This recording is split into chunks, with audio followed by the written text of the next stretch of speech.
Hello students. कैसे हैं आप सब? वेलकम टू प्रथम science academy.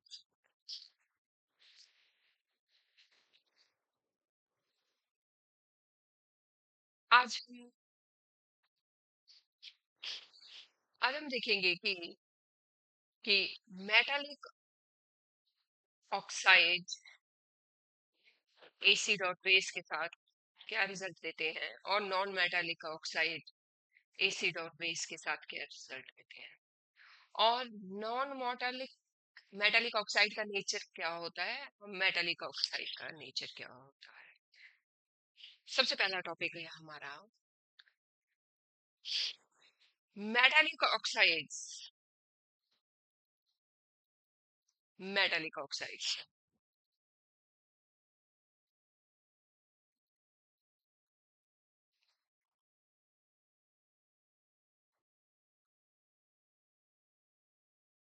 Are basic oxides. वो किस तरह से तैयार होते हैं और वो एसिड और बेस के साथ क्या क्या रिजल्ट देते हैं, ये हम कल कर चुके हैं पार्ट 1 में। आज हम देखने जा रहे हैं कि non metallic oxide non metallic oxides base के साथ क्या रिजल्ट, इसके साथ बेस के साथ क्या रिजल्ट देते हैं नॉन मेटालिक ऑक्साइड्स। और उसको शो करने के लिए मैं एक केमिकल रिएक्शन होंगी जिसमें बेस CaOH ट्वाइस प्लस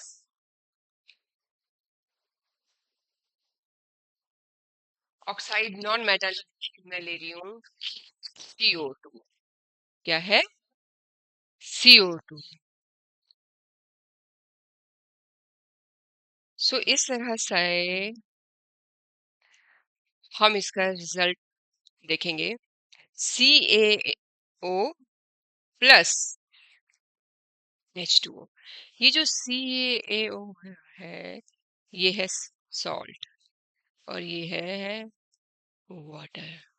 तो हमने क्या देखा कि जब नॉन मेटालिक ऑक्साइड से बेस के साथ रिएक्ट करते हैं, ये है नॉन मेटालिक ऑक्साइड, ये है बेस, तो सॉल्ट प्लस वाटर बनाते हैं। और ये जो नॉन नॉन मेटालिक ऑक्साइड है, ये है एसिडिक नेचर का। यही दो बातें हमने इस टॉपिक में सीखनी थी।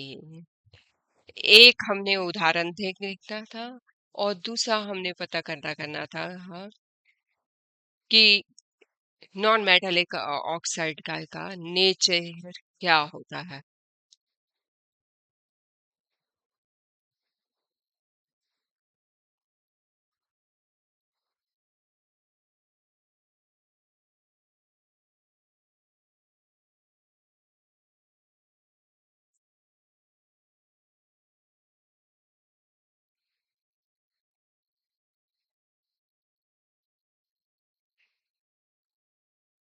ठीक है।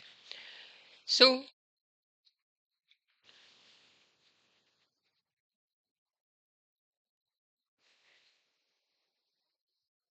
स्टूडेंट्स, तो आपको यहाँ क्लियर हो गया होगा कि यहाँ पे हमें यही दो बातें सीखनी थी।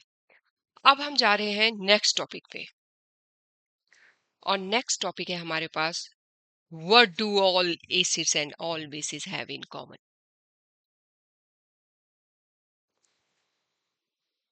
इसके लिए एनसीईआरटी ने आपको एक एक्टिविटी दी है।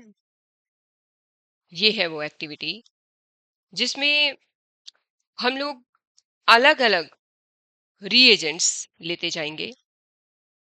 रिएजेंट्स जैसे कि HCl, जैसे कि HNO3, जैसे कि CaOH ट्वाइस, जैसे कि ग्लूकोज, जिसका फार्मूला कि C6H12O6 होता है, जैसे कि इथानोल या मीथानोल, जिसका फार्मूला कि CH3OH होता है। इसी तरह से हम लोग इसमें NaOH, इस तरह से रिएजेंट डालते जाएंगे इस एक्टिविटी में और चेक करते जाएंगे कि कौन सा वो रिएजेंट है जो बल्ब को ग्लो कर रहा है और कौन सा है जो नहीं ग्लो कर रहा है। इसके लिए मैंने इस एक्टिविटी में क्या क्या लिया है। Take a solution of glucose, alcohol, hydrochloric acid, sulphuric acid, fix 2 nails, ये 2 नेल्स यहाँ फिक्स की गई हैं, on A cock and place the Kock in 100 millilitre beaker. ये 100 मिलीलीटर का बीकर है, ये कॉक है, ये नेल्स है। अब इनको हमें इन नेल्स को कनेक्ट करना है दो टर्मिनल्स के साथ बैटरी के 6 वोल्ट की। ये टर्मिनल्स, ये 6 वोल्ट की ये बैटरी है ये। और याद रखिएगा बैटरी में ये एक साइड ये अगर बड़ी है तो ये यहाँ से स्मॉल होती है बैटरी। और ये हमने यहाँ से कनेक्ट किया और यहाँ लगाया है बल्ब और यहाँ है स्विच, बल्ब और स्विच। नाउ पोर सम डाइल्यूट एसिड, डालो, स्विच ऑन करो, देखो करंट पास हुआ। अगर करंट पास हुआ होगा तो ये बल्ब ग्लो करेगा और नहीं होगा तो ये बल्ब नहीं ग्लो करेगा। डिफरेंट रिएजेंट्स के साथ हम डिफरेंट एक्टिविटीज करेंगे और देखते हैं हमें क्या रिजल्ट मिलेगा।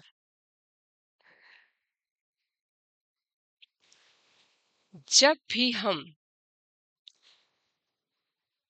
ये इलेक्ट्रिसिटी पास करेंगे, HCl के थ्रू ये इलेक्ट्रिसिटी पास होगी, H+ और Cl नेगेटिव अलग हो जाएंगे। इसमें इसमें H+ और NO3 नेगेटिव हो जाएगा। इसमें Ca++ OH नेगेटिव टूटेंगे, क्योंकि हमें आयंस मिलेंगे इनमें, जबकि इसमें ऐसा कुछ नहीं होगा, इसमें भी नहीं। और ना ही ये बल्ब ग्लो करेगा, ना ही इलेक्ट्रिसिटी फ्लो करेगी। इस केस में भी Na++ OH नेगेटिव फॉर्म होंगे, ये आयंस इलेक्ट्रिसिटी कैरी करेंगे, ये आयंस इलेक्ट्रिसिटी कैरी करेंगे, जबकि इस केस में आयंस फ्री नहीं हो पाएंगे, तो ये बल्ब को ग्लो नहीं कर पाएंगे। इसका मतलब क्या हुआ? इसका मतलब हमने देखा कि एसिड्स में क्या कॉमन है, H+ का होना, H+ का, और बेस में क्या है, OH नेगेटिव का रिलीज होना वाटर में, OH नेगेटिव का रिलीज होना वाटर में। सो स्टूडेंट्स, इस एक्टिविटी में हमने देखा कि एसिड्स भी इलेक्ट्रिसिटी कंडक्ट कर रहे हैं, बेसिस भी इलेक्ट्रिसिटी कंडक्ट कर रहे हैं। और अब हम चलेंगे नेक्स्ट पेज पे।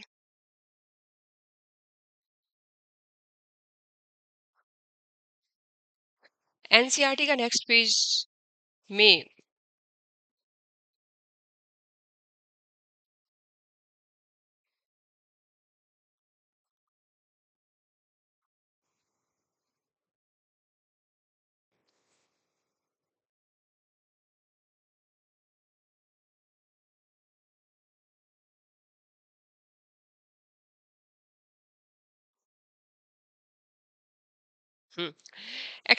एनसीईआरटी के नेक्स्ट पेज में इस एक्टिविटी को रिजल्ट दिया गया है।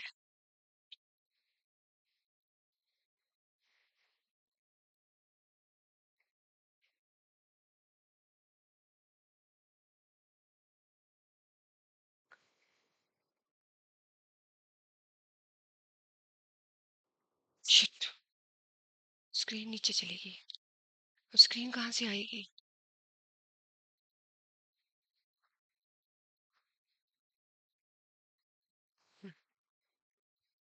हम्म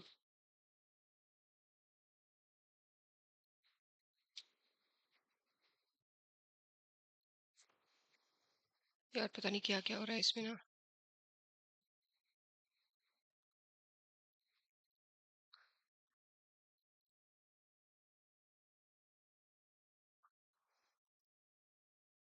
स्टूडेंट्स, अब हम देखेंगे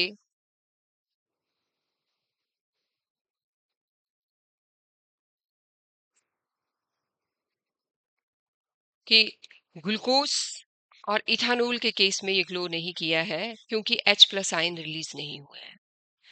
बस ये एक्टिविटी हमें यही बताती है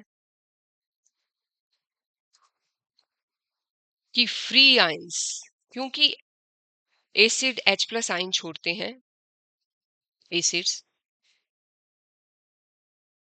और बेसिस OH नेगेटिव आयंस, सारे बेसिस OH नेगेटिव आयंस, सारे एसिड्स H प्लस आयन, और यही कॉमन है सभी से। हमारा टॉपिक ही यही था कि कॉमन क्या है एसिड और बेसिस में, कॉमन क्या है, और हमने ये रिजल्ट इस एक्टिविटी से पता कर लिया।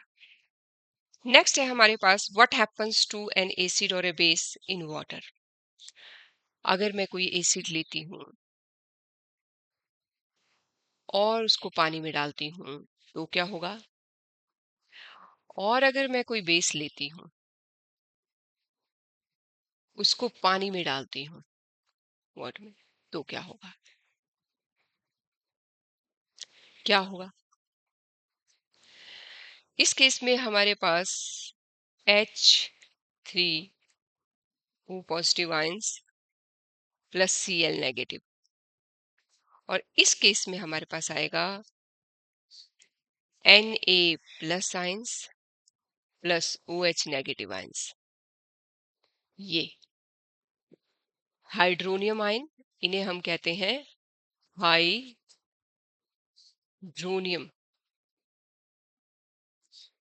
आयंस, और इसे हम कहते हैं हाइड्रोक्साइल आयन, हाइड्रोक्साइल आयंस। ये इस एक्टिविटी से क्लियर हो जाएगा कि एसिड्स जब वाटर के साथ मिलते हैं तो हाइड्रोनियम आयन बनाते हैं, और बेसिस जब वाटर के साथ मिलते हैं तो hydroxyl ion. Take about 1 gram of NaCl, नमक लिया है इन्होंने ड्राई टेस्ट ट्यूब के अंदर, और कंसंट्रेटेड सल्फ्यूरिक एसिड डाला है। NaCl लिया है, ये एक सॉल्ट है, सॉल्ट प्लस एसिड लिया है इन्होंने H2SO, सॉरी,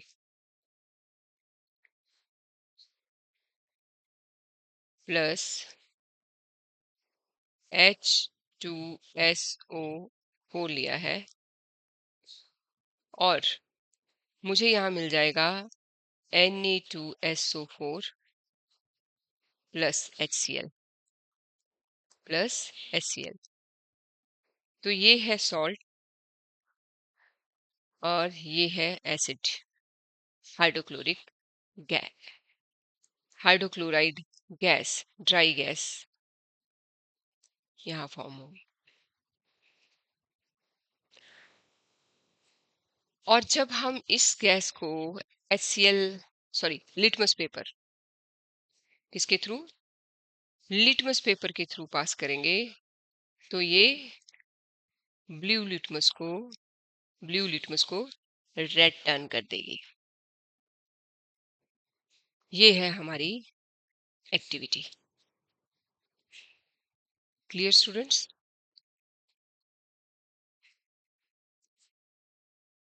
और अब हम करने जा रहे हैं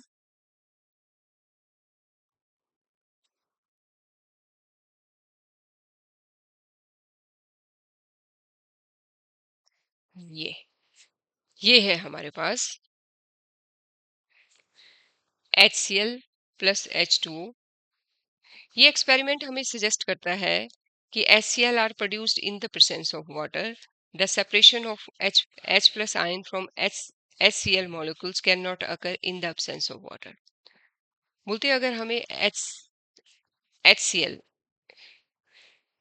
HCl गैस जब भी प्रोड्यूस होगी तो उसके लिए उसमें से H प्लस अलग करने के लिए हमेशा वाटर चाहिए। क्या चाहिए? वाटर, H+ अलग करने के लिए। और जैसे ही ये HCl और H2O जुड़ेंगे, वैसे ही हमारे पास hydronium ion plus Cl negative बन जाएगा। और वाटर जब ब्रेक डाउन होता है तो हमारे को मिलता है H+ plus OH negative ions. ये दोनों ही फिर मिल करके फिर से वाटर बनाते हैं। सिंपल। और इसी तरह से जब बेस ब्रेक डाउन होता है, ये है बेस हमारे पास sodium hydroxide, sodium hydroxide plus sodium hydroxide plus water. Water में ही ये ब्रेक डाउन होगा ऐसे, OH नेगेटिव। ठीक है। तो एक तरफ हमारे पास बनेंगे Na प्लस और दूसरी तरफ बनेंगे OH negative ions, OH negative ions. तो इस तरह से एसिड और बेस ब्रेक डाउन करके हाइड्रोनियम आयन और हाइड्रोक्साइल आयंस बनाते हैं। स्टूडेंट्स, इस तरह से एनसीईआरटी ने और भी एग्जांपल लिए हैं। नेक्स्ट पेज पे, ये जो पेज मैंने ओपन किया है, आप देख सकते हो कि इस पेज पे एनसीईआरटी ने और एग्जांपल्स लिए हैं।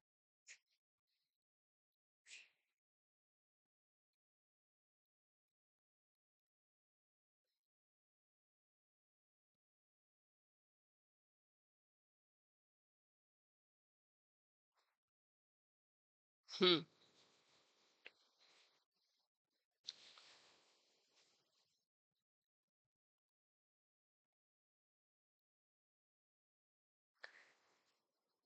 ये है हमारे पास एग्जांपल्स। और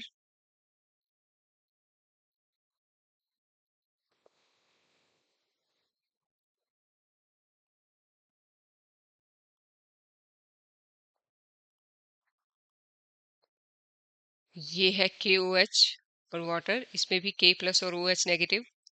और ये है MgOH ट्वाइस, Mg+ और OH नेगेटिव आयंस। ये तीसरा एग्जाम्पल है। और 3 एग्जाम्पल दे के आपको शो करने की कोशिश की है कि बेस हमेशा OH नेगेटिव आयन छोड़ते हैं। यही सभी बेसिस में सिमिलर है। ये बात भी जानने लायक है कि bases generate hydroxyl ion in water. Bases which are soluble in water is called alkali. Question आएगा व्हाट आर अल्कलीज? वो बेसिस जो पानी में घुल जाते हैं, पानी में पूरी तरह से घुल जाते हैं, वो अल्कलीज होते हैं। सभी अल्कलीज बेस हैं, पर सभी बेसिस अल्कली नहीं है। All basis do not dissolve in water, क्योंकि सारे बेसिस डिसॉल्व नहीं होते। जो डिसॉल्व हो जाते हैं उन्हें हम अल्कलीज कहते हैं। That's all. Now neutralisation reaction. तो न्यूट्रलाइजेशन रिएक्शन क्या होता है? Acid plus base gives salt plus water, salt plus water. ये है हमारे पास, ये है न्यूट्रलाइजेशन रिएक्शन। स्टूडेंट्स, आपने देखा होगा, अब हम एक एक्टिविटी करने जा रहे हैं,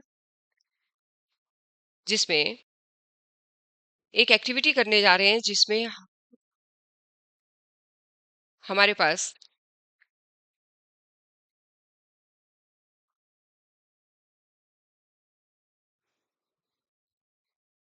जिसमें हमारे पास कंसंट्रेटेड एसिड है और वाटर। और हमने देखना है कि हम कंसंट्रेटेड एसिड वाटर में डालें या वाटर को एसिड में डालें। तो लेट अस टेक एक्टिविटी 2.10, जिसमें हम एक बीकर में 10 मिलीलीटर वाटर लेंगे और इसमें हम drop by drop concentrated H2SO4 डालेंगे, कॉन्स्टेंटली उसको स्टिर करते हुए। क्वेश्चन आता है क्यों? ऐसा क्यों?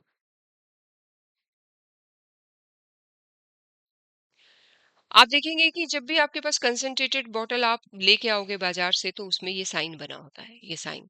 क्यों? क्योंकि ये हाईली एक्सोथर्मिक रिएक्शन है।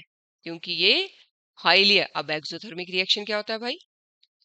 जिसमें बहुत हीट रिलीज होती है। हाईली में बहुत हीट, और इतनी हीट कि वो आपको बर्न कर सकती है, इतनी हीट कि आपको आपके जो जिसमें ये रखा गया कंसंट्रेटेड, जिस बर्तन में शीशे के, उसको स्प्लैश आउट कर सकती है, उसको ब्रेक डाउन कर सकती है ग्लास को। सो इसके ऊपर ये वार्निंग साइन इसलिए लगा होता है। The process of dissolving an acid और a base in water is highly exothermic, care must be taken. इसलिए केयर करना जरूरी है। और केयर किस तरीके से करेंगे आप? कि एसिड को ड्रॉप बाय ड्रॉप वाटर में डालोगे, ना कि वाटर एसिड में डालोगे, और उसको ड्रॉप बाय ड्रॉप डालते हुए भी कॉन्स्टेंटली उसको स्टीर करोगे ताकि वो स्प्लैश आउट ना हो जाए। ये बना, ये सीबीएसई एनसीईआरटी का क्वेश्चन है कि ऐसा क्यों किया जाता है कि एसिड को ही ड्रॉप बाय ड्रॉप वाटर में डाला जाता है, ना कि वाटर को एसिड में।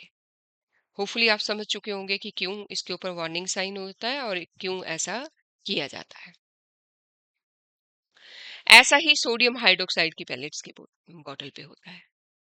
अब एनसीईआरटी का अगला क्वेश्चन है कि H3O पॉजिटिव और OH नेगेटिव आयंस डिक्रीज होते हैं या इंक्रीज होते हैं जब एसिड और बेस वाटर में डाले जाते हैं पर यूनिट वॉल्यूम। तो आपका आंसर होगा, जब भी हम एसिड और बेस को वाटर में वाटर ऐड करते हैं तो H3O पॉजिटिव और OH negative ion respectively per unit volume decrease करते हैं, और इसी प्रोसेस को हम डाइल्यूशन कहते हैं। यही क्वेश्चन दो तरीके से आ सकता है, डाइल्यूशन क्या होती है, या फिर H3O पॉजिटिव और OH नेगेटिव आयन डाइल्यूशन पे डिक्रीज करते हैं या इंक्रीज करते हैं। सो स्टूडेंट्स, ये था हमारे आज का दूसरा पेज, मतलब एनसीईआरटी का आज का दूसरा पेज। कल हम 4 पेज ऑलरेडी कर चुके हैं।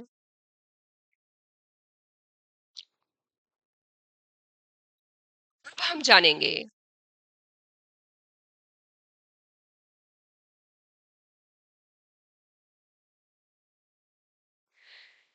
हाउ स्ट्रॉन्ग आर एसिड और base solution. How strong are acid and basic solutions.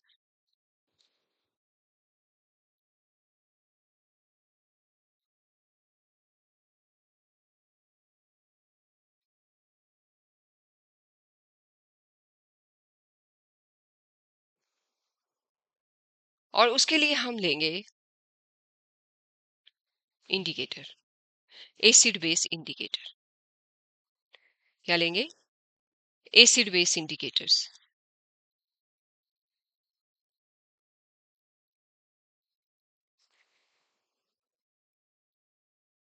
जिसे हम पीएच स्केल भी कहते हैं।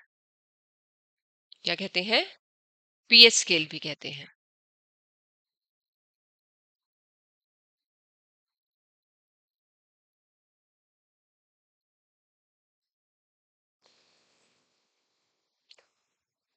How strong are acid or base solution? We know that acid base indicators can be used to distinguish between an acid and base. Indicators हमें show करते हैं कि ये एसिड है या बेस है, लेकिन हमारे पास एसिड बेस इंडिकेटर होता है जिसे हम पीएच स्केल कहते हैं, और वो हमें बताता है, उसके उसके ऊपर मार्किंग की होती है 1 to 14। क्या की होती है? 1 to 14। ये है स्केल, और इसकी मार्किंग है 0 to 14। 0 to 14। इसे हम कहते हैं पीएच स्केल। क्या कहते हैं? PH scale. पीएच स्केल, ठीक है। और इसे ही हम यूनिवर्सल इंडिकेटर भी कहते हैं। यूनिवर्सल इंडिकेटर भी कहते हैं। Scale for measuring hydrogen ion concentration in a solution is called pH scale. तो हमें क्या बताता है कि किसी भी सॉल्यूशन में कितने H प्लस आयन है, सॉल्यूशन में कितने H प्लस आयन है, ये पीएच स्केल हमें बताता है. PH scale. Here P stands for power or potence, and H stand for hydrogen. Hydrogen. The P in the pH stands for the potence. On the pH scale, we have measured pH generally from 0 to 14. ये है 0 to 14. इसमें 0 to 7 acidic solution रहेगा. अगर ये value 0 to 7 के बीच में आती है इसको डिप करने पर सॉल्यूशन के अंदर, और अगर 7 से अबव और 14 तक आती है तो वो बेस होगा. तो वो क्या होगा? बेस. Is it okay? सबसे ज्यादा बेसिक 14 पे और सबसे ज्यादा एसिडिक 1 पे. ये स्केल शो करता है strength. Strength of strength of acid and base.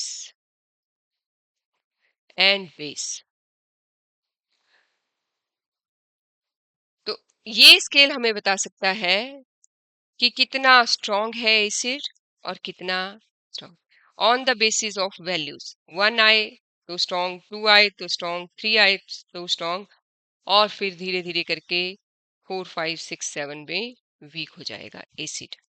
और इधर 8 आया तो वीक बेस, 9 आया तो वीक बेस, वीक, एंड धीरे धीरे 11 12 13 14 में स्ट्रॉन्ग बेस. तो इस तरह से ये पीएच स्केल हमें बताता है कि एसिड और बेस कितने स्ट्रॉन्ग और कितने वीक हैं. फ्रेंड्स, स्टूडेंट्स, इसी तरह से ये जो saliva, lemon juice, aerated drinks, carrot juice, coffee, सब में ये स्केल डाल डाल के चेक किया गया है और इनकी वैल्यू ये निकली है. ये है इनकी वैल्यूज. लेमन जूस की value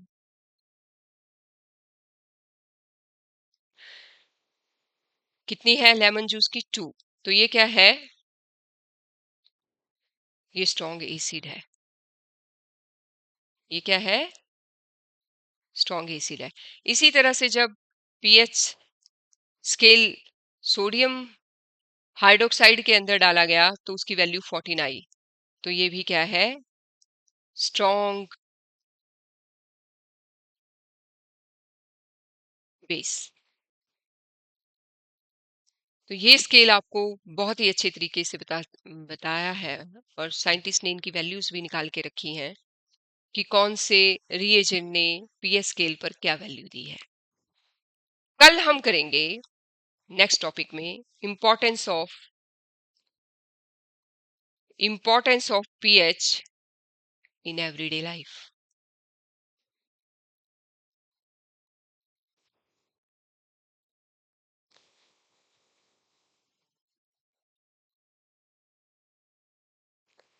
So students, have a nice day.